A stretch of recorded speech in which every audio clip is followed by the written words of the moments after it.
A história de hoje acontece em um pequeno município no interior do estado, onde acompanhamos mais um projeto de arqueologia. Ipeúna fica a 200 quilômetros de São Paulo e tem pouco mais de 6.000 habitantes. Rica em evidências arqueológicas extremamente antigas, Ipeúna já foi alvo de vários pesquisadores. É aqui que a equipe do São Paulo Arqueologia encontra Astolfo Araújo, professor do Museu de Arqueologia e Etnologia da USP. Tudo bem? Tudo bem, Fábio? Tudo bem? Prazer, obrigado por ter recebido a gente. Eu que agradeço a presença de vocês, é sempre importante mostrar o trabalho. Nós estamos trabalhando aqui perto, dá uns 20 minutos, mas acho melhor ir com o meu carro porque tem muito barro lá. Tá legal, vamos lá? Aí o senhor explica pra gente o que a sua equipe está fazendo lá. Perfeito, vamos lá.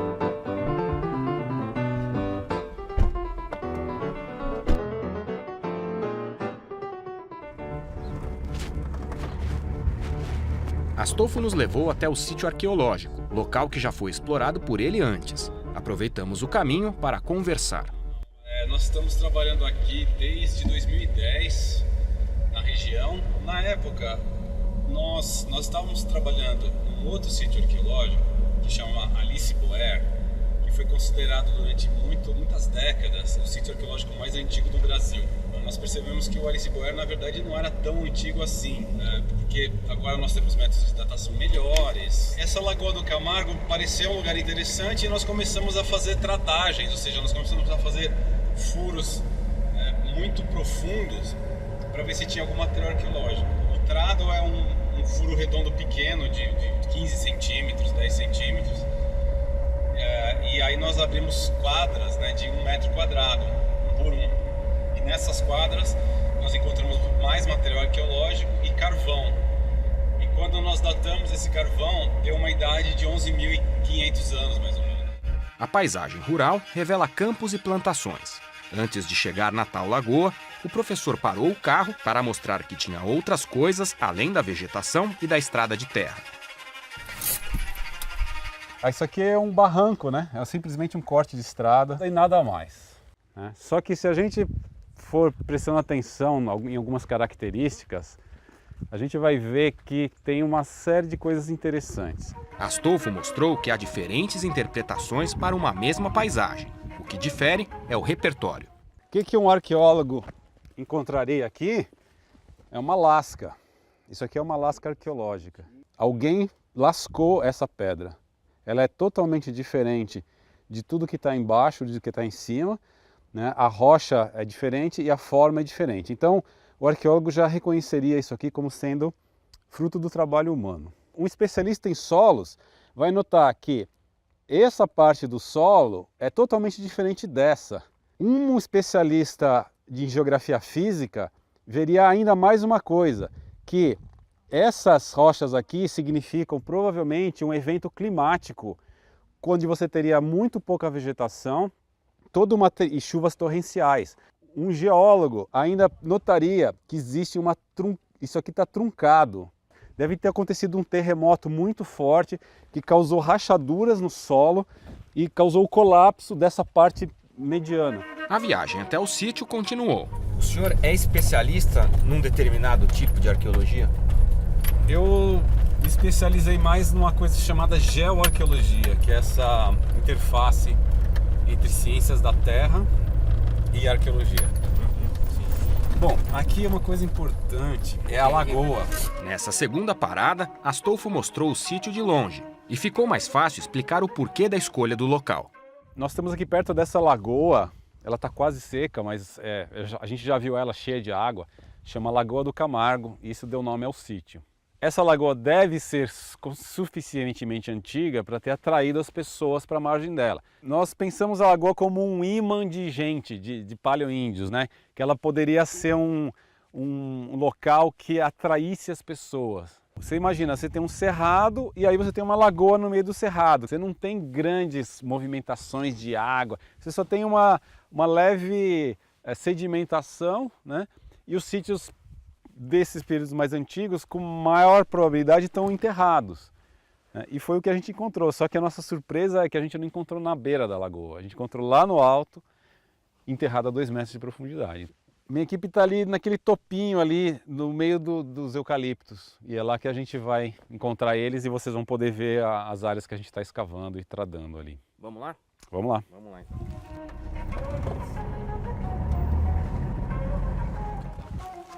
Chegamos, enfim, ao local da escavação. É uma propriedade privada e os arqueólogos tiveram de pedir licença para pular a cerca. Ou melhor, passar por baixo dela. Cuidado com o buraco aqui, ó. Bom, a gente finalmente chegou aqui ao local do estudo de campo. Eu queria que o senhor apresentasse para a gente a equipe e mostrasse um pouco do que está sendo feito aqui de trabalho. Tá certo. Vamos lá? Esse aqui é o sítio arqueológico que a gente chama de Lagoa do Camargo, né? E aqui a equipe que está ajudando aqui. Thomas, ele é geógrafo. A Silvia, também geógrafa. A Olivia, também geógrafa. E o Marcelo, que não é geógrafo, é o único. O Marcelo está começando na arqueologia agora, né? O trabalho aqui, essa etapa foi uma etapa curta, né? E a gente também não contou muito com a ajuda de São Pedro, né? Choveu bastante. Mas nós fizemos as tradagens, que depois eu vou mostrar como é que funciona. E também fizemos essa escavação arqueológica aqui. É uma quadra de 1 metro quadrado, né? Que já está com quase 2 metros de profundidade. Nos anos anteriores, nós encontramos material arqueológico nessa profundidade, numa quadra um pouquinho ali para cima. Então nós estamos abrindo essa aqui nessa esperança de encontrar mais material e aí poder estudar esse material, ou seja, aumentar o tamanho da nossa amostra, vamos dizer assim, né? A equipe trabalhava desde cedo, revezando-se nas funções de escavar e peneirar a terra. Assim que ela já tiver tirado terra suficiente, o Marcelo desce o balde e o Thomas e a Olivia vão peneirando. Hoje foi o dia de Silvia ficar dentro do buraco, um lugar no mínimo inóspito para dar uma entrevista. O que você está fazendo aí nesse momento? Então, eu estou afundando o perfil. A gente está numa quadra de 1 por 1. A última vez que a gente mediu, a gente estava em 2,5 ou 2,6, uma coisa assim. A gente vai afundando de 10 em 10 centímetros com essa pá. Porque se tiver algum material, a chance de algum dano é menor. Acho que é por isso, né, Thomas? Então a gente vai bem devagar, raspando o perfil, vai tirando o excesso. E aí ele passa na peneira, porque ele pode enxergar melhor o que eu não consigo ver aqui. Se tiver algum material, ele avisa, a gente para e tem um outro procedimento. Os pesquisadores procuram vestígios dos paleoíndios, as ocupações humanas mais antigas das Américas, para completar o que Astolfo define como uma lacuna. No Brasil, nós temos muitos dados para a região de Minas Gerais, Lagoa Santa, por exemplo. E o estado de São Paulo é uma incógnita. A gente não tem quase nada a respeito dessa faixa cronológica, que vai de uns 12 mil até uns 8 mil anos atrás. Nós viemos fazer tradagens profundas aqui nesse lugar para ver se a gente achava sítios arqueológicos. E com efeito, achamos um sítio paleoíndio aqui. Esse projeto, né, essa escavação aqui que nós estamos fazendo, ela tem a ver com um projeto financiado pela FAPESP, que chama a Ocupação Paleoíndia no Estado de São Paulo, uma abordagem geoarqueológica. O sítio que Astolfo pesquisa é do tipo lítico. O sítio lítico, o nome, né, lítico vem de litos, né, pedra, simplesmente quer dizer que é um sítio que só tem pedra lascada. Esse aqui é um sítio lítico do período paleoíndio, dessa faixa entre 12 mil e 8 mil. Um dos pouquíssimos, talvez um dos 2 ou 3 sítios do estado de São Paulo que estão nessa faixa cronológica, né?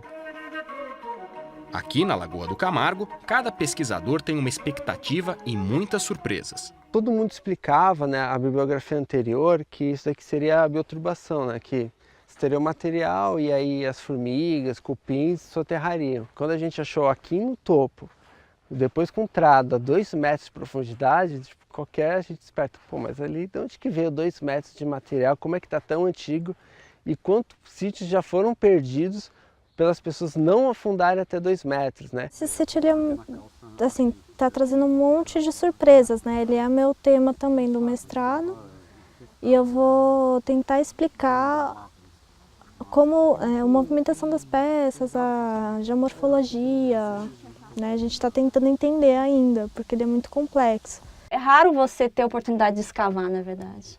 enquanto você está fazendo o mestrado, assim. São poucos os professores que têm a oportunidade de fazer campo. O objetivo é fazer um mapa numa região do estado de São Paulo com possíveis áreas de interesse arqueológico. Então, como por exemplo, vocês viram a Lagoa do Camargo aqui, eu estou mapeando lagoas na região do Vale do Paraíba que possivelmente pode ter material arqueológico. Aqui a gente está num sítio lítico, até entendendo como que veio se desenvolvendo as ferramentas que a gente usava para poder buscar os nossos alimentos, né? Fabricar as nossas roupas. Enquanto a equipe escavava e peneirava, Astolfo e Olívia foram testar outros métodos de tradagem em torno do terreno. O diâmetro do furo é 12 centímetros. Essa tradagem agora deu 35 centímetros de profundidade. Tinha um carvão só. Esse trabalho aqui é uma tradagem, né? E nós fazemos com o objetivo de encontrar material arqueológico em profundidade. No caso, eu estou fazendo um teste com um trado mais grosso. A gente já tinha feito uma tradagem com um trado mais fino e contando o tempo que ela demorou para ser feita, etc. E agora eu estou fazendo com esse trado que ele é mais grosso, portanto ele traz mais terra e, portanto, teoricamente ele aumenta a probabilidade de encontrar material arqueológico. A cada tradagem eu meço a profundidade, que no caso deu 23, a Olívia anota. Eu coloco a terra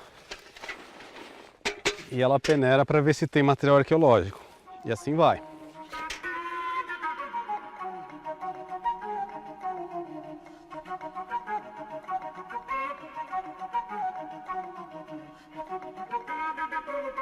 No fim de um dia de trabalho, a equipe não encontrou nenhum objeto arqueológico. No entanto, a pesquisa com a tradagem foi muito importante. Então é isso, o objetivo aqui é duplo, né? A gente tem um sítio paleoíndio, e ele por si só é extremamente importante, mas ainda por cima, independente do sítio, a gente fica experimentando esses métodos, né, e para ver qual deles funciona melhor. Esse tipo de experimentação, né, ela é importante porque depois ela vai informar os trabalhos de arqueologia que são feitos, por exemplo, na área empresarial, que são feitos na questão de licenciamento ambiental.